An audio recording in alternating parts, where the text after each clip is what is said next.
Қайырлы күн баршаңызға, менің каналыма қош келдіңіздер. Бүгін қысқа жабуға арналған алманың тосабы, яғни алманың вареньесін жасап көрсететін боламын. Видеоның соңына дейін көріңіздер. Жасалу жолы өте оңай, өте дәмді вареньелердің бірі.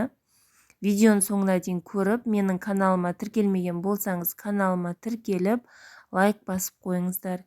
Ең алдымен алмамызды керек мөлшерде алып, жақсылап жуып, дайындап аламыз. Алманың құрамы дәруменге толы екенін барлығымыз жақсы білеміз. Алма бауыр, бүйрек, асқазан, ішек жолдарының жұмысын жақсартады және холестерин мөлшерін азайтып, іш қатудың алдын алады екен. Сондықтан қысқа дайындаған вареньелеріңіздің ішінде міндетті түрде алманың да вареньесі болу керек. Дайындап жуып алған алмаларымызды осылай бөліктерге бөліп, артық жерлерін алып тастаймыз. Дайын болған алма бөліктерін осылай ет тартқыштан өткізіп аламыз. Мен балдарым майда болғаннан кейін осылай ет тартқыштан өткізіп жасап жатырмын, жеуге ыңғайлы болсын деп. Сонан соң барлық алмамыз тартып болғаннан кейін осылай сиробын дайындап аламыз. Жақсылап қанты ерігенше араластырып тұрамыз.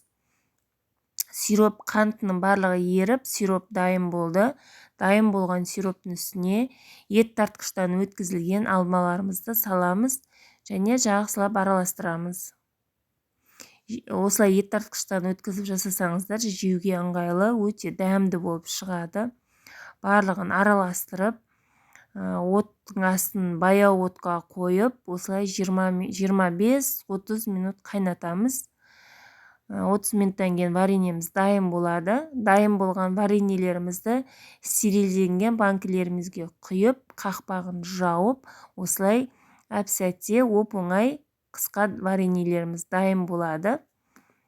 Түрі де осылай әдемі, жеуге де ыңғайлы, дәмі өте күшті вареньелердің бірі, алманың вареньесі. Осылай жасап көріңіздер. Видео ұнап жатса, міндетті түрде комментарий жазып, каналыма тіркеліп кетіңіздер.